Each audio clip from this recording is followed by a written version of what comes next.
mon cœur considère tout l'univers créé par ton pouvoir. Les cieux d'Asie, les éclairs étonnèrent, l'éclair matin pour les ombres du soir. De tout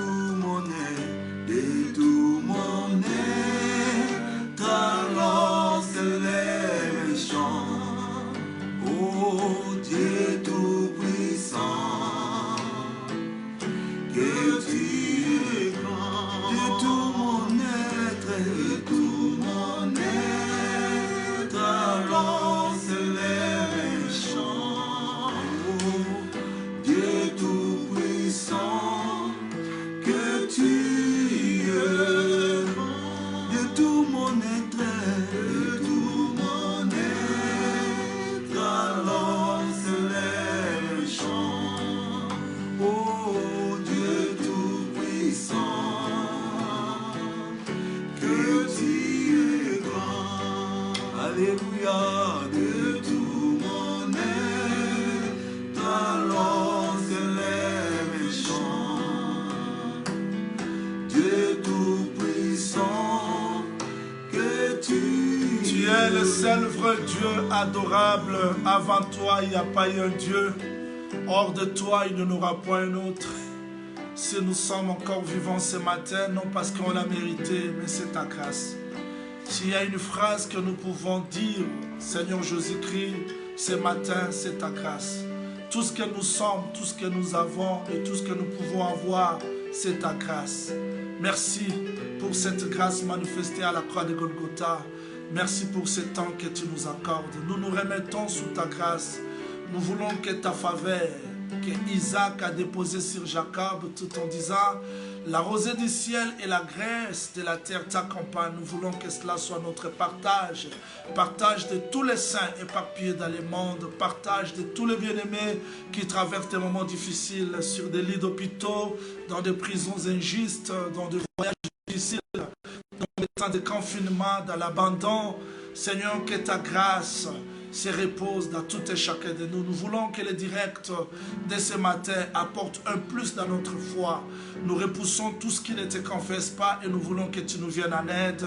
Dans le nom précieux de notre Seigneur Jésus-Christ, nous avons ici prié. Amen. Amen. Shalom, l'Éternel est mon berger. Je ne manquerai de rien. Il me fait reposer dans le vert pâturage. Il me conduit dans les eaux paisibles. Quand je marcherai dans la vallée de l'ombre de la mort, je ne craindrai de rien, car ta houlette et ton bâton, ce sont eux qui me rassurent. Shalom à tous les saints. Nous voulons que le direct de ce matin soit une consolation à ceux qui traversent les moments de découragement, de désespoir, les moments de la détresse. Nous voulons que les messages, parce que Dieu a tout créé par la parole, nous voulons que cette parole soit réellement la réponse à toutes nos difficultés, surtout dans les moments difficiles que nous traversons, dans ces pèlerinages où le bien-aimé Pierre nous a exhortés de nous comporter comme les sages dans ces pèlerinages. Oui, nous sommes dans les campements, nous vivons le pèlerinage, nous pouvons avoir l'argent, les mariages, le vêtement, tout, mais cela ne suffit pas. Aussi longtemps que l'homme vivra sur la terre, il aura toujours besoin de quelque chose. Et quelque chose, c'est la parole. Nous voulons que le direct de ce matin soit réellement un réconfort. Comme le bien-aimé David a chanté, autrefois j'étais jeune, j'ai vieilli, je n'ai jamais vu un juste et abandonné, ni sa postérité manquer le pain. Nous croyons que Jésus-Christ, le véritable juste, et nous, comme sa postérité, nous ne manquerons jamais le pain. Shalom. Je bénis les chantres qui nous accompagnent. Je sais qu'à la fin de la prédication, ils vont encore revenir pour qu'on ait le temps de la prière. Que le Seigneur vous bénisse les chantres. Merci. Nous continuons notre direct. Je suis dans Psaume chapitre 23, verset 5. Je crois, aujourd'hui, par la grâce du Seigneur, nous allons avancer. Je vous ai dit que ce psaume chapitre 23, je ne veux plus revenir, c'était psaume de la consolation aux gens qui traversent des moments difficiles. Je crois que ce psaume vous a aidé. Je bénis les gens qui nous suivent partout dans le monde. Je vous vois déjà nombreux, je ne saurais pas citer les noms. Et pour vos encouragements, vous ne cessez de nous dire comment est-ce que ce Psaume 23 vous console et vous réconforte, pas seulement vous, mais moi aussi. Parce que nous croyons que sans la parole, nous sommes rien. Merci. Je vois les bien-aimés de tous les temps déjà là. Le frère Jean Didier déjà dans son travail. Psaume chapitre 23, verset 4 jusqu'au 5e. Mais nous étudions déjà le verset 5 parce que 4, on avait déjà terminé. Mais pour la meilleure compréhension, je reviens dans le verset 4. Il est écrit, « Quand je marche dans la vallée de l'ombre de la mort, je ne crains aucun mal. Car tu es avec moi, ta houlette et ton bâton me rassurent. Tu dresses devant moi une table en face de mes adversaires. Tu ondules ma tête et ma coupe déborde. » Je veux que le Seigneur ajoute l'explication à la lecture de sa parole. Et tout ce temps, nous étudions Psaume chapitre 23, mot à mot, phrase par phrase, parce que nous croyons que toute écriture est inspirée, utile pour nous enseigner, corriger, convaincre, pour que l'homme de Dieu soit accompli. Ça fait depuis Jean le vendredi passé, c'est-à-dire aujourd'hui, nous sommes dans notre 3e séance sur le titre « Tu dresses devant moi une table en face de mes adversaires ». Nous avons vu et nous avons compris, après que la brebis ait traversé la vallée de l'ombre de la mort, Dieu dresse une table devant la brebis. C'est-à-dire, la brebis traverse la vallée de l'ombre de la mort.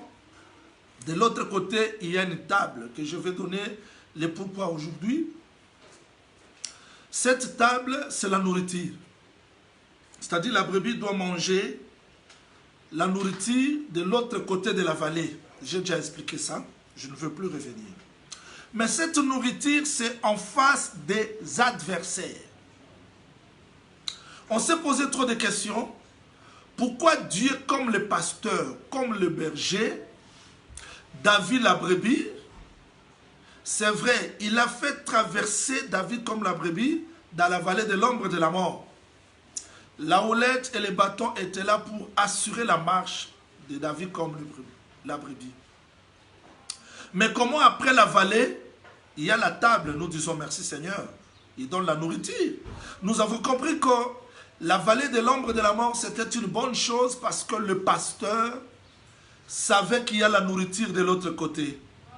Et cette nourriture n'était possible qu'après avoir traversé la vallée.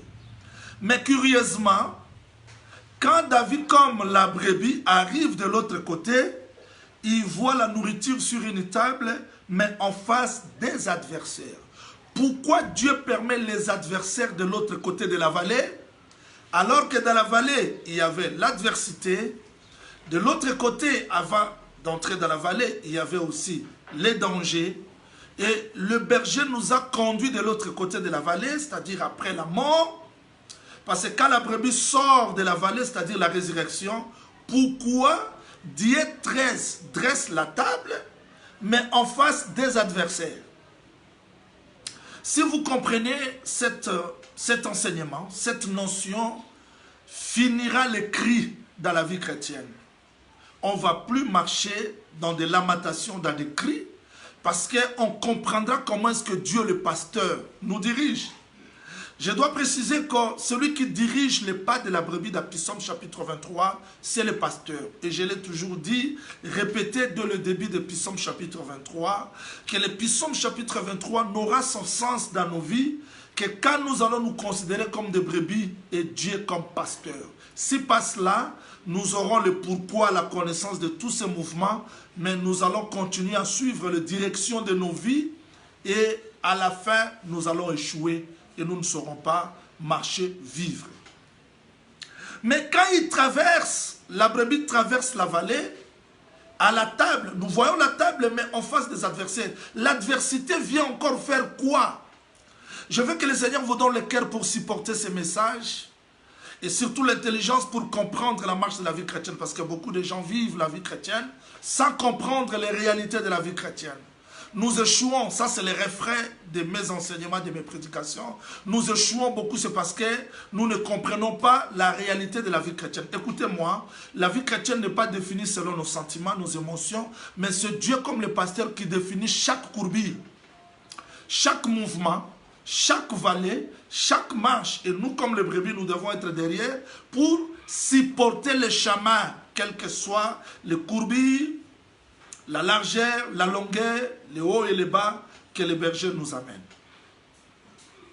Mais il a dressé la table. Nous avons dit merci Seigneur parce que la table c'est la nourriture. Mais en face des adversaires. Je dois vous dire, prenons un texte pour que nous comprenions très bien. 1 Corinthiens chapitre 15. Parce que je dis que ce psaume, il est question d'un homme, le Seigneur Jésus-Christ.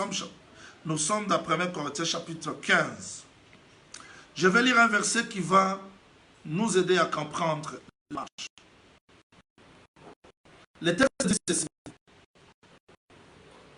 Je suis dans le verset 25.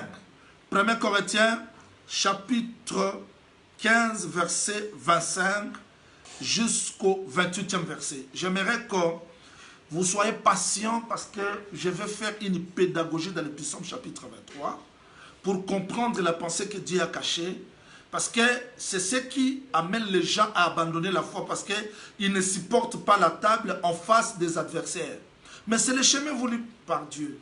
Parce que c'est lui le pasteur qui détermine le chemin. Le texte dit ceci. Ensuite, je commence dans le verset 24. 1 Corinthiens, chapitre 15, je commence par le verset 24. Je descends jusqu'au 28e verset. Ensuite, il viendra la fin. Quand il remettra les royaumes à celui qui est Dieu et Père, après avoir détruit toute domination, toute autorité et toute puissance. Car il faut qu'il règne jusqu'à ce qu'il ait mis tous les ennemis sous ses pieds. Le dernier ennemi qui sera détruit, c'est la mort. Dieu, en effet, a tout mis sous ses pieds, mais lorsqu'il est dit que tout lui a été soumis, il est évident que celui qui lui a soumis toutes ces choses est accepté. Et lorsque toutes choses lui seront été soumises, alors le Fils lui-même sera soumis à celui qui a soumis toutes choses, afin que Dieu soit tout en tous. Quand vous prenez ce verset biblique, vous allez voir que Jésus, après avoir vaincu la mort à la croix de Golgotha, parce que c'était lui la brebis. Je disais que le Père, c'est le pasteur. Jésus, en prenant le corps, c'est la brebis. Il devait suivre le chemin tracé par le pasteur, s'il vous plaît. Si nous voulons rencontrer Christ, nous devons cesser de suivre nos propres chemins. Nous devons comprendre le chemin voulu par Dieu. Et je vais dire, j'insiste, le chemin voulu par Dieu, ce n'est pas le chemin que nous traçons de nos propres raisonnements. Jésus-Christ comme brebis, il devait suivre le chemin tracé, voulu par le pasteur qui était Dieu le Père. Il traverse la vallée de l'ombre de la mort, c'est-à-dire la mort à la croix de Golgotha. À la résurrection, il y a une table qui est dressée. Mais Dieu n'a pas chassé tous les ennemis. J'adore ça. C'est-à-dire, en face de Jésus, il y a encore des ennemis qui doivent continuer à combattre jusqu'à la fin. Voilà pourquoi le texte dit ceci. Après avoir détruit la mort, il est mort ressuscité. Dieu a dit à mon Seigneur, mets-toi, assis-toi à ma droite, jusqu'à ce que je termine tes ennemis. C'est-à-dire, Jésus-Christ, bien qu'il a vécu, mais les ennemis continuent à être là. Supportez que je vous ramène dans ce qui a été. Parce que ce qui est, c'est ce qui a été et c'est ce qui se fera. Parce que notre évangile commence dans ce qui a été et c'est ce qui est et c'est ce qui se fera. Parce que dans la loi de Moïse, s'il n'y a pas 2 ou 3 témoins, l'affaire ne sera pas certifiée. Le prophète David appelle son fils Salomon. Salomon monte sur son trône. Mais comment Salomon monte sur le trône alors qu'il y avait encore des ennemis? David a fait que Salomon soit assis sur son trône, mais il instruit à Salomon d'exterminer les ennemis. Tu as auprès de toi Joab, Chimei. Vous voyez, il y a des ennemis. C'est-à-dire, il n'y a aucune étape de la vie chrétienne où Dieu va effacer tous les ennemis dans notre vie. Impossible. À chaque bénédiction, il y a des ennemis. À chaque élévation, il y a des ennemis. À chaque bénédiction, je reprends, à chaque bénédiction, il y a des ennemis. À chaque élévation, il y a des ennemis. C'est ce que Frère Paul a dit. Il dit, une grande porte m'est ouverte, mais les adversaires sont nombreux. Donc Jésus-Christ, bien que vainqueur, la brebis, après avoir traversé la vallée, Dieu a dressé une table, mais en face de Jésus, il y a toujours les adversaires. C'est ce que nous fouillons. Puis Psaume chapitre 23 doit nous apprendre comment combattre.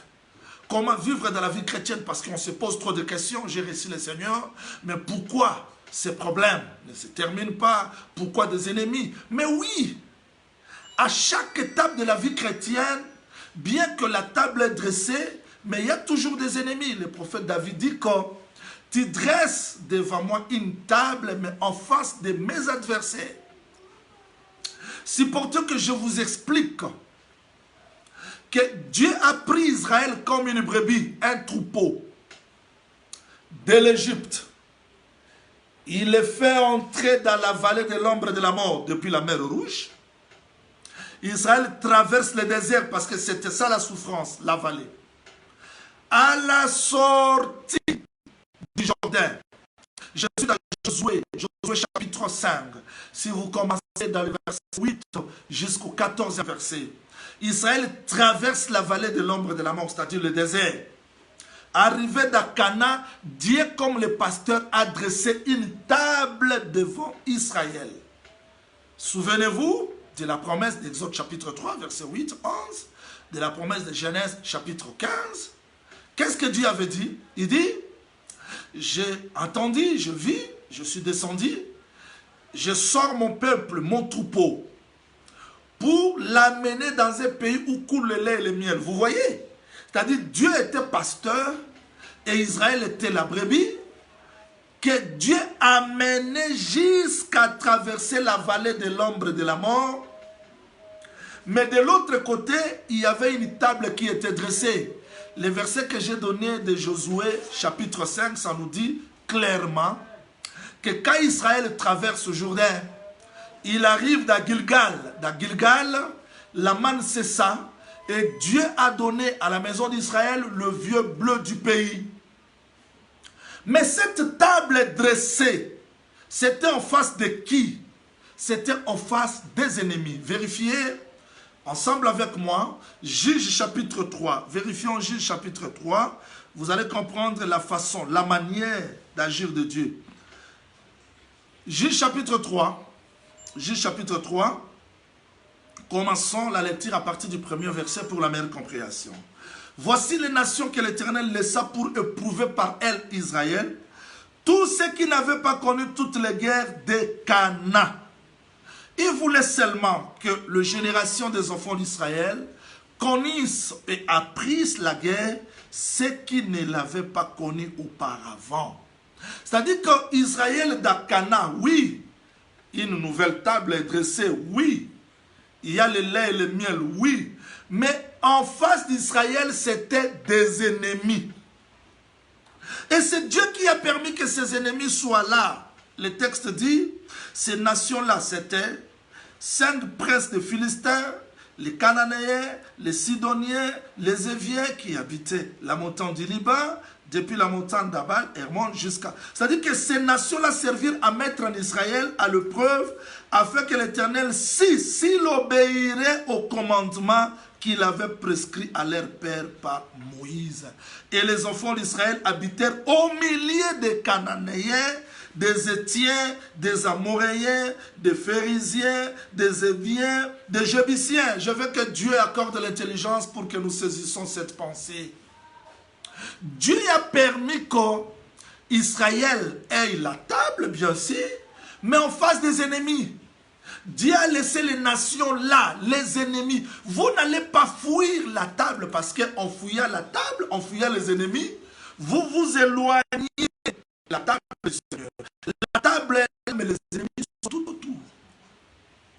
J'aimerais que vous compreniez cette notion. Mais je bénis beaucoup le Seigneur parce que si Dieu laisse les ennemis, c'est pour nous éprouver, c'est pour nous enseigner.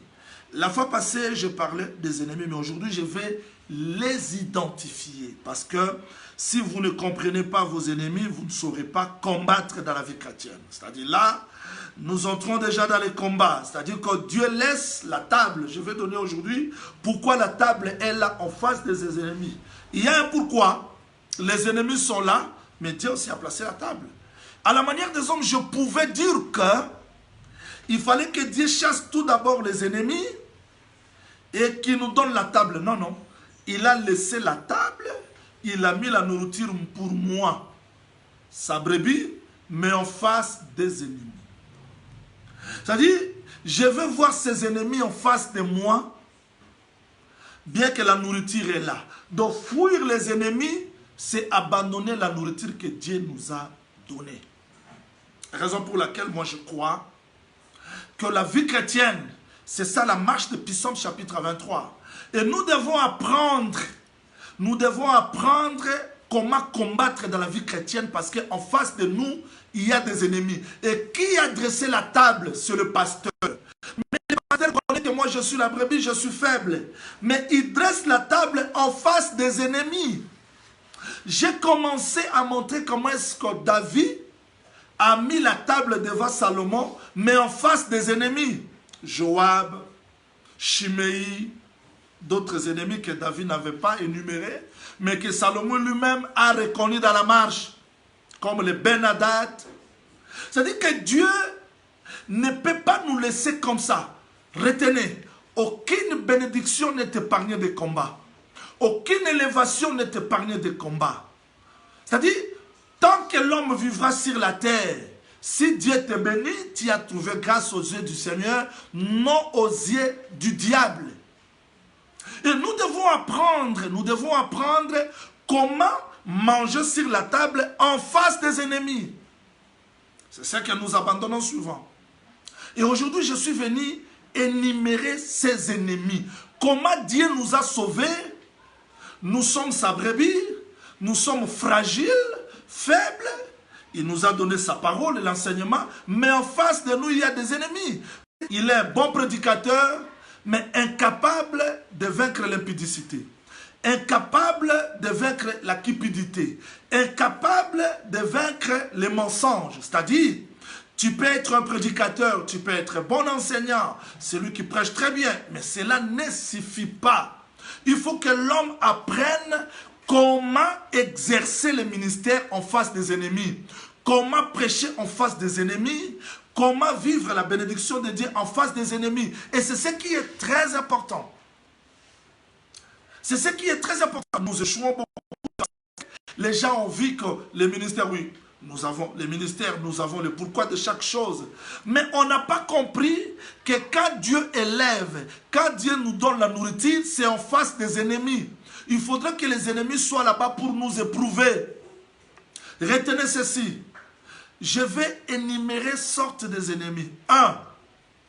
Je suis dans Galates chapitre 5, verset 16. Pour ceux qui écrivent, je sais que les frères Jean Didier nous aident là. Je suis dans Galates chapitre 5, verset 16. Les désirs de la chair constituent les grands ennemis pour l'homme. Bien que sauvé, mais les désirs de la chair constituent l'inimitié. Vous écrivez Galates chapitre 5, verset 16, égale 1 Pierre 2, verset 11. C'est-à-dire, sorte des ennemis, il y a la chair. Bien que nous sommes sauvés, mais la chair constitue l'inimitié. Merci frère Jean Didier, c'est ça. Galates chapitre 5, verset 16, vous descendez jusqu'au 21e verset, virgule 24. C'est-à-dire, c'est ça, premier ennemi, désir de la chair. Romains chapitre 7. Romains chapitre 7, verset 17 jusqu'au 24e verset. La nature humaine. Retenez ça parce que je fais la différence entre les désirs de la chair et la nature humaine. La nature de l'homme, c'est un ennemi de l'homme. Le désir de la chair, c'est un ennemi de l'homme. Vous ajoutez Éphésiens chapitre 6, verset 10 jusqu'au 12e verset. Il y a les principautés, les dominations qui constituent aussi les ennemis pour l'homme. Bien que nous sommes sauvés, mais la nature adamique, les désirs de la chair, les mauvais esprits, les dominations, les principautés, Dieu ne va pas les effacer directement parce qu'ils doivent être là comme les ennemis en face de nous. Je vais insister, frère Jean-Didier, c'est ça. Je vais insister, c'est-à-dire la nature adamique, les désirs de la chair. Parce que les ennemis que je parle, ce ne sont pas seulement les sorciers. Les sorciers, oui, mais aujourd'hui, je vais insister pour que l'homme comprenne que le premier ennemi, c'est sa chair, les désirs de la chair, la nature adamique. Les mauvais esprits, les dominations, les principautés, ce sont les ennemis. Et vous allez comprendre comment est-ce que les principautés, les mauvais esprits collaborent avec les désirs de la chair pour nous combattre. C'est ce que Josué, s'il vous plaît, Juge chapitre 6, si vous prenez Juge chapitre 6, vous commencez par le premier jusqu'au troisième verset, vous allez voir que les fils de Madian, pour attaquer Israël, ils devaient s'associer avec Amalek. C'est-à-dire, il y a les combats, les ennemis qui sont lointains, mais pour nous atteindre, ils collaborent avec nos faiblesses. Je dois vous expliquer ça clairement parce que ça, ce n'est pas des grandes révélations de où, de quoi, mais ça, ce sont des révélations très importantes de nos vies. Écoutez-moi. Pour que vous compreniez bien ce que je veux parler, parce que là, je ne parle pas en langue, je prends l'exemple de Jean chapitre 12. Ça, c'est l'exemple que je l'ai toujours donné, mais quand je n'ai trop à dire, vérifiez, je sais que le frère Jean-Didier va donner ce verset. Quand vous prenez le texte exemple, vérifions ça, vérifiez ensemble avec vous parce que je dois vous donner comment est-ce que ces ennemis collaborent. Parce que si ces ennemis sont en face de nous, ils ne sont pas éloignés de nous. Il faut que vous compreniez bien. Ils sont en face de nous. Mais comment devons-nous nous comporter? Vérifiez Jean chapitre 13. Vous allez voir le verset 2. Pendant le souper, le diable avait déjà inspiré au cœur de Judas. Vous voyez, le diable a inspiré, c'est-à-dire le diable s'est servi de la pensée pour saisir le cœur de Judas Iscariote, fils de Simon, le dessein de livrer Jésus. Qu'est-ce qui a fait que le diable ait la possibilité d'atteindre Judas? Un petit exercice seulement. Je reviens dans Jean chapitre 12. Jean chapitre 12, je lis le verset 4. Je descends jusqu'au 6e verset. Quand la sœur Marie a répandu le parfum aux pieds de Jésus, un de ses disciples, Judas Iscariote, fils de Simon, celui qui devait les livrer, dit: pourquoi n'a-t-on vendu ce parfum 300 deniers pour le donner aux pauvres? Il disait cela, non qu'il s'est mis en peine de pauvre, mais parce qu'il était voleur. Vous voyez, Judas volait. Et à partir de cette nature-là de voleur, que le diable s'est servi pour vendre Jésus. C'est-à-dire, il y a une relation entre la nature de l'homme et les mauvais esprits. Maintenant, si vous ne comprenez pas comment est-ce que le diable travaille, et surtout qu'il est en face de vous, vous allez gêner aujourd'hui. Demain, vous tombez dans l'impudicité. Le lendemain, vous tombez dans la colère, dans les mensonges, parce que vous ne comprenez pas comment est-ce que le diable, qui est un ennemi, et comment est-ce qu'il travaille, parce qu'il y a des ennemis au pluriel. Je veux que le Seigneur vous accorde l'intelligence et la compréhension facile pour saisir la pensée. C'est-à-dire, il y a des ennemis en face de nous. Ils collaborent. Ces ennemis-là. Maintenant, toutefois, Dieu est appelé à comprendre comment les ennemis travaillent parce que nous risquons de rester 5 ans, 10 ans, 20 ans dans les mêmes faiblesses, dans le même péché. On n'a pas compris qu'en face de nous, il y a des ennemis. Cause de nos échecs, Cause de nos difficultés parce que les ennemis ont toujours l'avantage sur nous. 2 Corinthiens chapitre 2 verset 11. Éphésiens chapitre 4 verset 27. Le frère Paul exhorte à l'église des Corinthiens. Il dit, s'il y a une question à se pardonner, pardonnez. Donc je ne pardonne pas quelqu'un parce qu'il m'a demandé pardon. Je ne pardonne pas un frère, une soeur parce qu'il mérite le pardon. Mais je pardonne pour ne pas laisser l'accès au diable. Vous voyez, 2 Corinthiens chapitre 10, 2 Corinthiens chapitre 2, verset 10 jusqu'à 11e verset. Le frère Paul dit, je pardonne pour ne pas donner au diable l'accès, l'avantage sur nous. Parce que frère Paul savait qu'en face de lui, il y a des ennemis. Maintenant, comment je dois me comporter pour que ces ennemis-là n'aient pas l'avantage sur nous? Beaucoup déjà pleurent, beaucoup déjà chassent les démons. On chasse les démons, mais les démons sont là. On chasse les démons, il n'y a pas la solution, il n'y a pas de réponse. Les problèmes persistent, c'est parce qu'on n'a pas compris comment manger à la table en face de nos ennemis. Les ennemis ne sont pas éloignés, ne sont pas loin, s'il vous plaît. 1 Pierre chapitre 5, verset 7 jusqu'au 10e verset, le frère Pierre explique clairement comment est-ce que le diable rôde tout autour de nous, comme un lion rugissant, cherchant qui il va dévorer. Dévorer, je voulais dire, merci, frère Jean-Didier, c'est ça le verset. Ça dit que si on se met dans la colère, on donne l'accès au diable. Éphésiens chapitre 4, verset 27. Ça dit, le diable n'est pas loin, il est là, tout autour. Il rôde tout autour de nous. Maintenant, nous chassons les démons. Je vis beaucoup déjà faire l'étude ici, les combats spirituels, les démons. On peut chasser les démons comme on veut. On peut faire des jeûnes de prière comme on veut. Mais si on ne sait pas comment manger sur la table en face de ses ennemis, on passe le temps. Nous allons entrer dans des retraites. On sort des retraites. On continuera des échecs parce que Jean chapitre 10, verset 10 nous dit clairement, la volonté du diable, c'est pour détruire, arracher. Et beaucoup de gens, leur vie détruite. Il n'y a pas la bénédiction, la vie de Dieu, parce que le diable a l'avantage sur eux. Pourquoi? Ils n'ont pas compris que, bien qu'il y a la table, mais c'est en face des adversaires. Nous allons donner comment combattre chaque ennemi, parce qu'ils sont en face de nous. Mais allons-y rapidement. Retournons dans Psaume chapitre 23. Parce qu'il faudrait qu'on termine tout ce qu'on a dit là-bas. Nous allons développer chaque direct. Comment faire face à l'ennemi qui est le désir de la chair. Comment faire face à l'ennemi qui sont les mauvais esprits.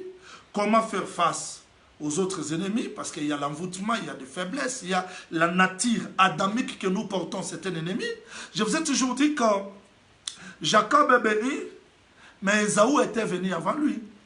Il ne peut pas accéder à la bénédiction sans passer par Ésaü. On sait que Ésaü là c'est Amalek, qu'Israël ne pouvait pas accéder à Canaan sans passer par Amalek. C'est-à-dire, il y a la nature adamique que nous portons. Comment devons-nous nous comporter devant ces ennemis? Sinon, nous aurons beaucoup de connaissances, mais l'église des impudiques, l'église où les gens peuvent se faire des poisons, c'est-à-dire que les pasteurs. Aujourd'hui, le pasteur a peur de manger chez son collaborateur, il a peur de manger. Nous sommes que l'église, c'est parce que les gens n'ont pas compris comment faire face devant l'égoïsme, comment faire face devant la jalousie. Si vous comprenez la nourriture, personne ne sera jaloux parce que je vais comprendre quelle est ma place dans la vie chrétienne. Je n'aurai pas le temps d'avoir jalousie de mon frère, de ma soeur. S'il est élevé, s'il prêche bien, s'il est béni, s'il achète des voitures, ça ne me fera absolument rien parce que la nourriture m'a rassuré que j'ai aussi mon temps. C'est-à-dire, ce qui fait que les gens tombent facilement parce que la nourriture, vérifions. Tu dresses devant moi une table. Je donne maintenant le pourquoi. En face de mes adversaires. C'est-à-dire, quand la brebis a traversé la vallée de l'ombre de la mort, Dieu connaissait que l'adversité l'attendait. Mais pour faire face aux adversaires, il a dressé la table. Je donne maintenant le pourquoi. C'est-à-dire, Dieu donne la nourriture pour que cette nourriture nous soutienne devant les ennemis. Donc Dieu sait que sans la nourriture, la brebis ne peut pas supporter les ennemis. Parce qu'une brebis qui ne mange pas bien ne sera pas vigoureuse et ne saura pas faire face devant les ennemis. Vérifions les textes. Dieu parle tantôt d'une manière, tantôt d'une autre. Il parle tantôt d'une manière, tantôt d'une autre. Il parle tantôt d'une manière, tantôt d'une autre. Vérifions. Genèse chapitre 14. Quelqu'un va me dire, prophète Jean-Luc, qu'est-ce que tu es allé chercher là-bas? Je vais chercher une brebis que Dieu donne la nourriture avant les ennemis. Genèse chapitre 14. Je lis le verset 18 et je descends. Melchisedec, roi de Salem, fit apporter du pain et du vin. Supportez que je parle un peu la langue du Cana. Quand est-ce que Melchisedec, apportant le pain et du vin, c'est quand Abraham est sorti de la vallée de l'ombre de la mort. Vérifions les textes noir sur blanc, parce que je vous ai toujours dit, strictement interdit de raisonner. Le texte dit ceci: après qu'Abraham fut revenu vainqueur de Kedorlamer et des rois qui étaient avec lui, les rois de Sodome, sortis à sa rencontre dans la vallée de Chavé, qui est la vallée du roi. C'est-à-dire, Abraham est entré dans la vallée, il a délivré Sodome et Lot. Maintenant, à la sortie, voyez ce mouvement? C'est-à-dire qu'après avoir traversé la vallée de l'ombre de la mort, Melchisedec, roi de Salem, apporte le pain et le vin à Abraham. Pourquoi il donne le pain et le vin? Parce que après la vallée, il y a la table du pain. Quand Abraham mange le pain et le vin, verset 21, le roi de Sodome dit à Abraham, donne-moi les personnes et prends pour toi les richesses. C'est-à-dire, après qu'Abraham soit nourri par Melchisedec, le roi de Sodome apporta les richesses, Abraham refusa. Pourquoi il a refusé? Parce qu'il était déjà nourri. C'est-à-dire, si Dieu nous donne la nourriture, c'est pour nous permettre de faire face à nos ennemis. Je suis contre quelqu'un, je suis contre les gens qui écoutent la parole. Le où, le pourquoi, le c'est-à-dire, le comment de chaque chose. Mais devant l'impudicité, il tombe. Devant les mensonges, il tombe. Devant la colère. Mais tu n'as pas compris que cette nourriture que Dieu t'a donnée, c'est pour te faire victorieux devant les adversaires. Donc, Abraham, devant les richesses de Sodome, il n'a pas cédé. Pourquoi? Il était déjà nourri. Voilà pourquoi le frère Daniel, dans Babylone, quand il a mangé l'herbe, la nourriture de l'hippopotame, devant les rises, il a résisté. Shadrach, Meshach, Abednego, c'est-à-dire Mishkaël, Anani, ils ont résisté devant la statue. Pourquoi? Parce qu'ils étaient déjà nourris. C'est-à-dire l'enseignement, la table que Dieu nous donne, c'est pour nous rendre victorieux devant des ennemis. Voilà pourquoi on ne peut pas dire Amen à n'importe quel enseignement. Pourquoi? Parce que dans Jacques, même dans Hébreux chapitre 5, le frère Paul nous dit clairement que celui qui a mangé la nourriture, quelle nourriture? Je vais vous expliquer que la nourriture que la maison d'Israël mange, c'est le mets succulent qui est produit par hasard. C'est-à-dire qu'on ne mange pas n'importe quelle nourriture. Voilà pourquoi un juif, avant de manger, il examine. Il examine parce que chez nous, on ne dit pas Amen à n'importe quel enseignement. Parce que c'est le pasteur qui a dressé la table et c'est lui qui nous a donné cette nourriture. Et si nous mangeons cette nourriture, c'est pour faire face aux ennemis qui sont au-devant de nous. Je dis que tu dois vaincre parce que la nourriture que tu as reçue, c'est le pain du grand, c'est la nourriture des vainqueurs. Un enfant de Dieu doit vaincre devant les épreuves, les difficultés, parce que Dieu nous a suffisamment équipés. Dieu ne peut pas nous donner de grandes révélations seulement comme ça. Non. Souvenez-vous de Dalila. Quand Dalila a reçu le secret de Samson, elle est devenue forte. C'est-à-dire que si l'Église reçoit les secrets, la nourriture, c'est pour que nous soyons capables d'affronter les hérésies les faux enseignements, même les difficultés. Et c'est ce que frère Paul dit, je puis tout par celui qui me fortifie. Celui qui le fortifie, c'est le pasteur, c'est le berger.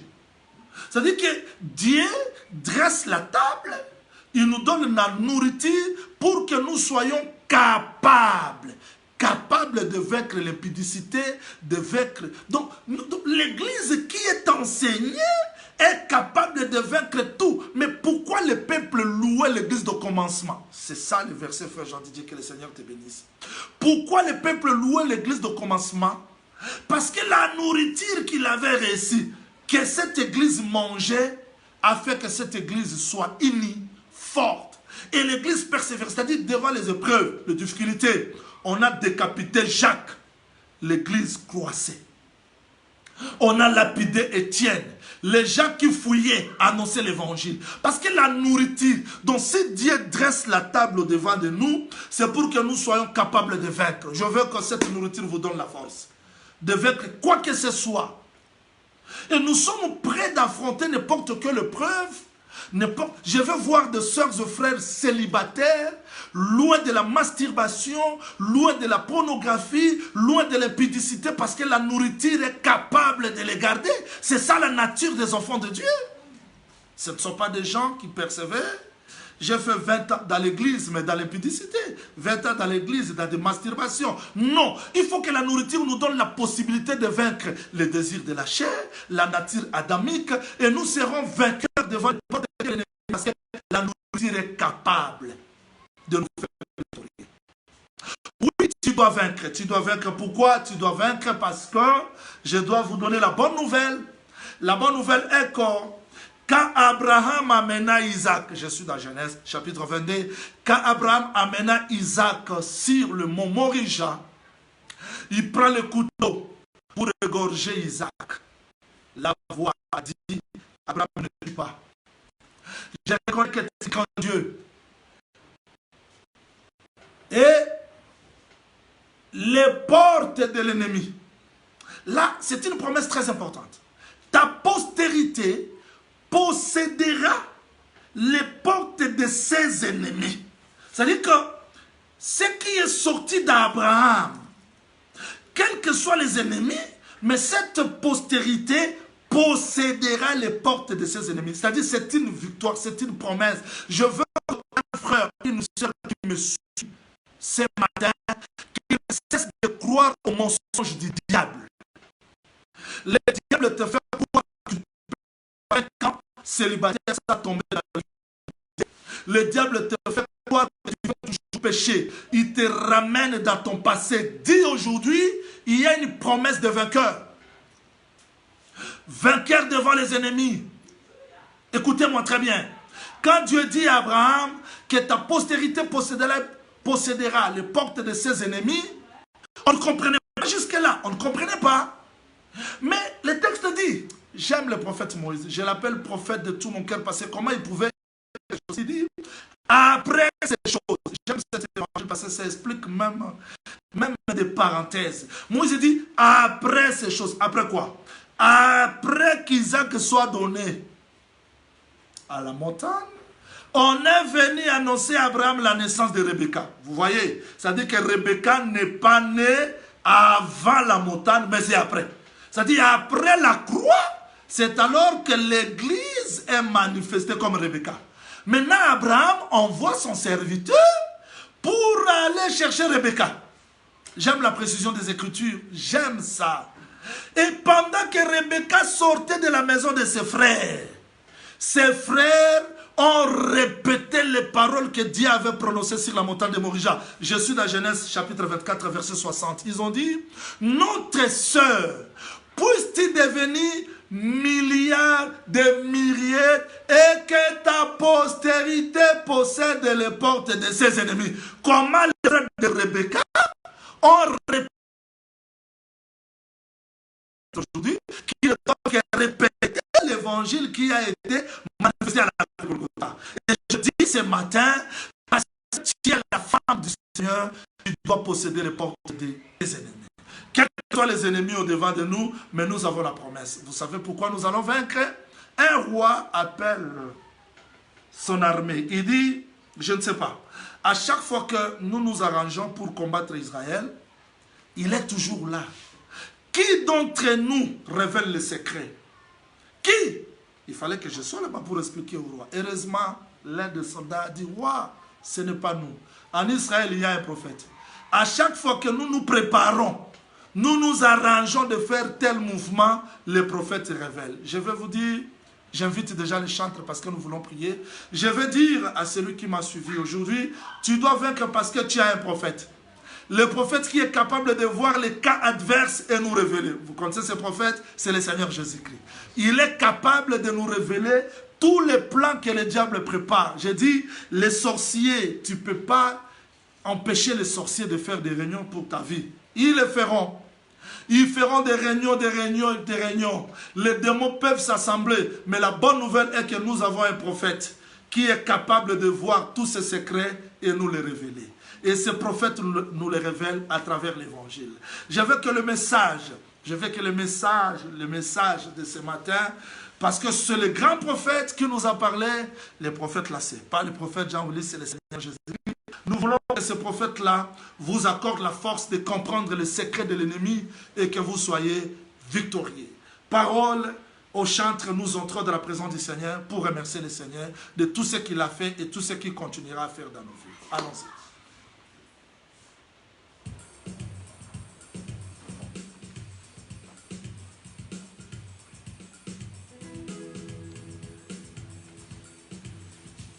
Nous entrons dans la présence du Seigneur, nous voulons prier pour le message qu'il nous a donné. Au nom du Seigneur Jésus-Christ, nous entrons dans sa présence. Alléluia, Alléluia, Alléluia, oh Alléluia, Alléluia, Alléluia, na Yesu. Alléluia, oh Alléluia, Alléluia, Alléluia, na mokonzi. Alléluia, Alléluia, Alléluia, na mokonzi. Oh yonde ngenda mosi, boye la kimangenda. Alléluia, Alléluia, Alléluia. Oh yonde musuna durama, boye kumanda tunde. Alléluia, Alléluia, Alléluia, na mokonzi. Oh Alléluia, Alléluia, Alléluia, na mokonzi. Alléluia.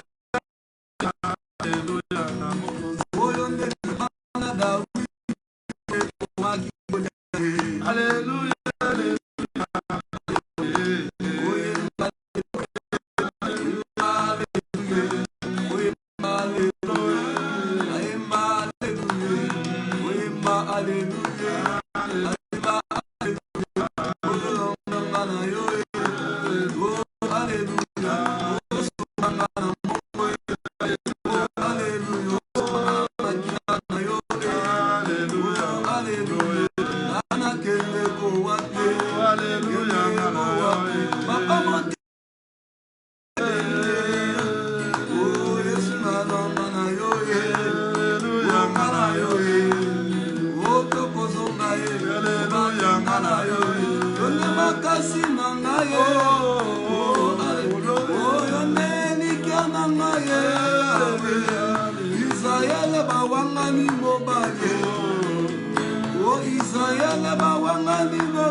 nous a parlé, chacun de nous va prier pour que le Seigneur nous accorde encore la force de rester dans sa présence, quelle que soit l'inimitié, quel que soit le combat. Nous prions et les chantres nous conduisent dans la prière, dans les cantiques, au nom de Seigneur Jésus-Christ.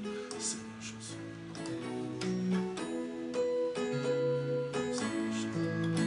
Les chantres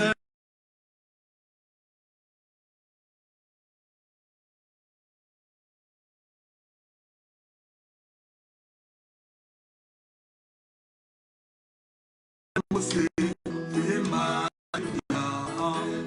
Alléluia tokoyemba Hosanna Nzambe na mose tokoyemba Alléluia amen Alléluia tokoyemba Hosanna Nzambe na mose tokoyemba Alléluia amen Alléluia tokoyemba Hosanna Oh tokoyemba Alléluia amen Alléluia tokoyemba Hosanna Nzambe na mose tokoyemba Alléluia amen Alléluia tokoyemba Hosanna Oh mobali alobaki na ngai akozonga ye ata bambonge to mipepe ngana ningana te o tokoyemba Alléluia amen Alléluia tokoyemba Hosanna Alléluia Oh bona kozanga patience bamingi babwaki évangile balandi bisembo ya mokili ndoka mokili nde vanité tokoyemba Alléluia amen Alléluia tokoyemba Nous allons chasser toute puissance qui nous combat d'une manière ou d'une autre. Que Dieu intervienne. Nous allons le repousser et nous allons recommander cette semaine entre les mains du Seigneur. Que Dieu nous dirige, que Dieu nous garde, que Dieu nous épargne devant cette pandémie qui ravage le monde. Que Dieu épargne les saints, que Dieu fortifie tous les saints qui vivent dans le découragement, qu'il guérisse nos bien-aimés qui souffrent, qui sont même atteints. Au nom du Seigneur Jésus-Christ, prions le Seigneur. Les chantres nous disent. Makasi nangali loba na Nzambe bomboyi nanga mabombeli oh oh oh oh oh oh oh naza molongi ye na kombo na Yesu naza molongi ye na kati nyankolo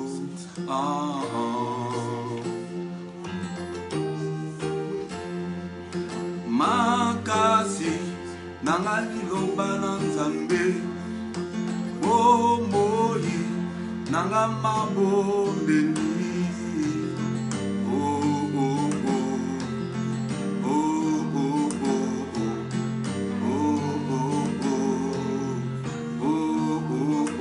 naza molongi ye na kombo na Yesu naza molongi ye na kati ya nkolo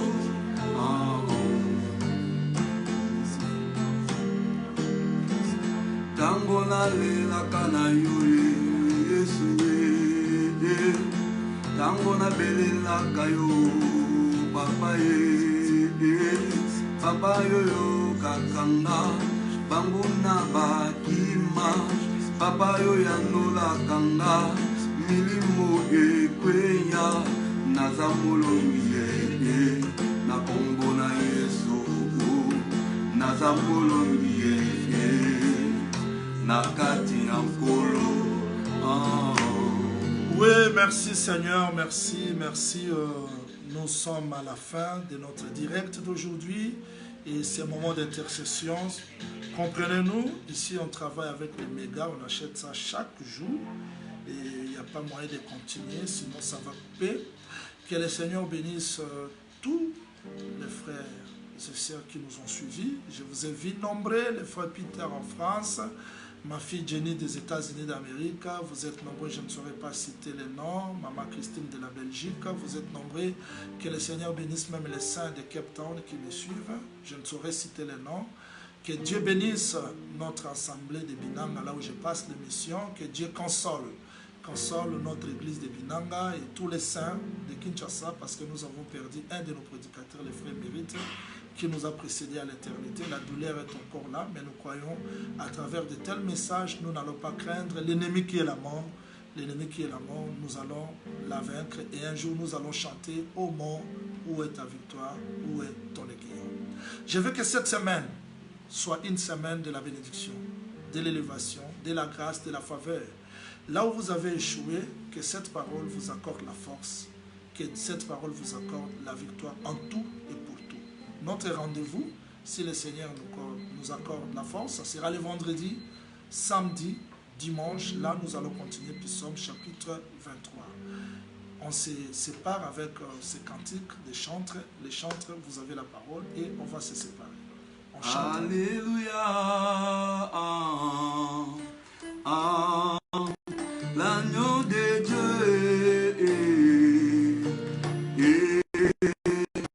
l'agneau immolé,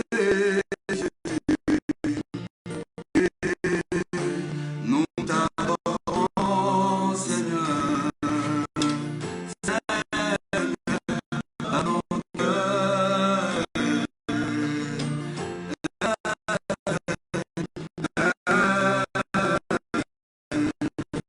Oh, alléluia, alléluia.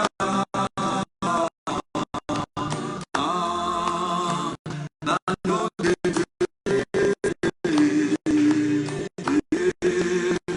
l'agneau immolé, nous t'adorons, Seigneur, Seigneur, dans nos cœurs.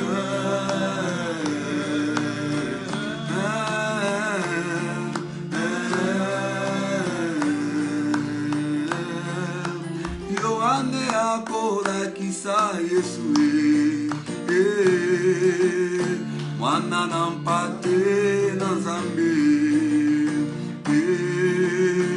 molongoli ya lisumu